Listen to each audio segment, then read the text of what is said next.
বর্ষার দিনে বাইরে সারা দিন ঝিমঝিমে বৃষ্টি পড়ছে আর শুনতে হলেই মনে হচ্ছে কি খাওয়া যায় তাই না বন্ধুরা। আর যখনই কিছু খেতে ইচ্ছা করবে তখনই কিন্তু এই স্ন্যাক্স রেসিপিটি বানিয়ে খেতে পারেন। খুবই ঝটপট হয়ে যায় আর খুবই টেস্টি হয় খেতে। আসসালামু আলাইকুম বন্ধুরা, টিয়া খানস ফ্যামিলি ব্লগে আপনাদের সকলকে জানাই স্বাগত। বন্ধুরা আজকে আপনাদের সঙ্গে শেয়ার করব আলুর একটি দারুণ স্ন্যাক্স রেসিপি। খুবই তাড়াতাড়ি হয় বন্ধুরা, একেবারে ঝটপট। সন্ধ্যাবেলা হালকা খিদে অথবা বাচ্চাদের বায়না মেটাতে এই রেসিপিটি কিন্তু অবশ্যই ট্রাই করতে পারেন।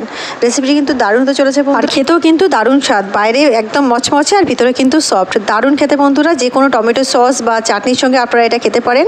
অসাধারণ রেসিপিটি কিন্তু আজ হতে চলেছে। সঙ্গে থাকুন, রেসিপিটি দেখতে থাকুন। আশা করছি রেসিপিটি আপনাদের ভীষণ ভালো লাগবে। তো সময় নষ্ট না করে চলুন রেসিপিটি শুরু করা যাক। বন্ধুরা গ্যাস অন করে কড়া চাপিয়ে দিয়েছি আর আমি এর মধ্যে সবার প্রথমে দিয়ে দেবো জল। এখানে আমি নিয়ে নিয়েছি কিছু কাসুরি মেথি, এখানে নিয়েছি একটু গোটা জিরে, একটু চিলি ফ্লেক্স নিয়েছি, একটু সাদা তিল নিয়েছি, এগুলোকেও দিয়ে দিচ্ছি। আমি কিন্তু চিলি ফ্লেক্সের পরিমাণটা কম দিলাম, বাচ্চারা খাবে সেই কারণে। আর আপনারা চাইলে কিন্তু এর মধ্যে কাঁচা লঙ্কাও কুচি করে দিতে পারেন। তো ঝালটা আপনারা আপনাদের পছন্দ মতো কিন্তু কাঁচা লঙ্কা বা শুকনো লঙ্কা কুচি করে দিতে পারেন। আর এখানে দিয়ে দিলাম স্বাদ মতো লবণ, দিয়ে দিচ্ছি অল্প একটু সাদা তেল, 2 চামচ মতো সাদা তেল দিলাম বন্ধুরা। এগুলোকে ভালো করে মিক্স করে নেব সবার প্রথমে।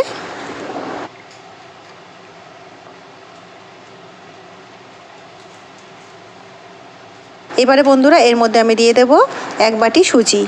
এখানে কিন্তু 1 বাটি সুজি দিচ্ছি, সেই কারণে আমি কিন্তু এখানে আন্দাজে 2 বাটি মতো জল দিয়েছিলাম। তো আপনারা যে বাটিতে সুজি মাপবেন সেই বাটির আন্দাজে কিন্তু ডবল জল দিতে হবে। যতটা সুজি দেবেন তার ডবল কিন্তু এখানে জলের পরিমাণটা লাগবে। তো এইভাবে এটাকে দিয়ে সুন্দরভাবে কিন্তু মিক্স করে নেব বন্ধুরা। গ্যাসের ফ্লেমটা জোরেই করা আছে আর এটাকে আমরা একটা যতক্ষণ না ডো ফর্মে আসে ততক্ষণ আমরা এটাকে নাড়তে থাকবো। তো বন্ধুরা এটা কিন্তু করতে খুবই কম টাইম লাগে, একেবারে 2 মিনিট মতো লাগে। 2 মিনিটের মধ্যে কিন্তু এটা একেবারে ডো তৈরি হয়ে যাবে, খুবই ঝটপট হয়ে যায়।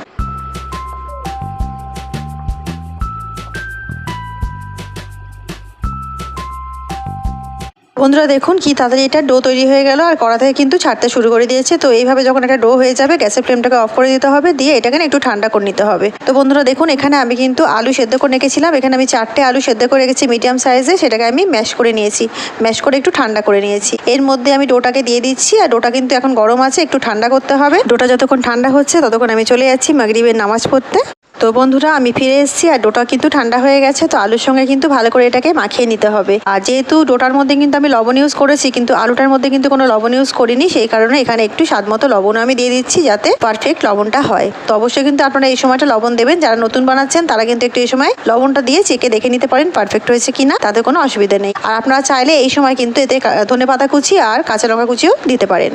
তো বন্ধুরা আমি এটা ভালো করে মেখে নিয়েছি, এবার হাতে একটু তেল নিয়ে নিয়েছি আর এর থেকে ছোট ছোট লেচি কেটে আমরা এটাকে গোল গোল বলের মতো করেও শেপ দিতে পারি অথবা আরেক রকম ভাবে শেপ দিতে পারি, সেটাও আপনাদেরকে দেখিয়ে দিচ্ছি। তো দেখুন এইভাবে বলের মতো করে শেপ দিতে পারি আমরা।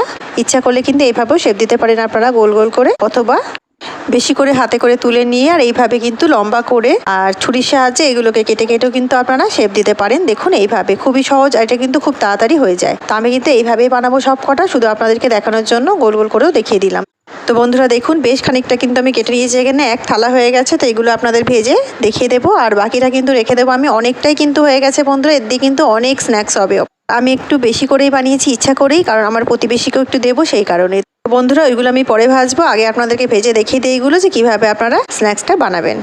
বন্ধুরা প্রথমে বলে দিই এগুলো ভাজতে কিন্তু তেলের পরিমাণটা একটু বেশিই লাগে, তবুও আমি কিন্তু কিপটেমো করে যতটা কম তেলে ভাজা যায় ততটাই কিন্তু এখানে ভাজছি। তো আপনারা কিন্তু এটা একটু বেশি তেলে ভাজবেন আর লক্ষ্য রাখবেন যেন গায়ে গায়ে সেটে না যায়। তো সেই কারণে কিন্তু এটা একটু হতে দেবেন, তারপরে কিন্তু এটাকে আপনার উল্টে পাল্টে সুন্দর করে গোল্ডেন ব্রাউন করে ভেজে নেবেন। আর এত মচমচে এত সুন্দর হয় বন্ধুরা, বিশ্বাস করুন এটা কিন্তু একবার খেলে আপনাদের বারবার খেতে ইচ্ছে করবে, এতটাই মচমচে এতটাই সুন্দর খেতে। তো বন্ধুরা রেসিপিটি কেমন লাগলো অবশ্যই কমেন্ট করে আমাকে জানাবেন। রেসিপিটি যদি ভালো লেগে থাকে অবশ্যই আমার চ্যানেলটিকে লাইক শেয়ার সাবস্ক্রাইব করে আমার সঙ্গে থাকবেন। আর নতুন বন্ধুরা যারা এখনো পর্যন্ত আমার চ্যানেলটিকে সাবস্ক্রাইব করেনি তাদের কাছে অনুরোধ করছি চ্যানেলটিকে প্লিজ সাবস্ক্রাইব করে দেবেন আগামী দিনে আরো ভালো ভালো ভিডিও দেখার জন্য। তো বন্ধুরা রেসিপিটি পুরো দেখার জন্য আপনাদের সকলকে জানাই অসংখ্য ধন্যবাদ। দেখা হচ্ছে একটা অন্য নতুন রেসিপির সঙ্গে। ততক্ষণ সবাই ভালো থাকুন, সুস্থ থাকুন আর অফকোর্স আমার সঙ্গে থাকুন। আল্লাহ হাফিজ।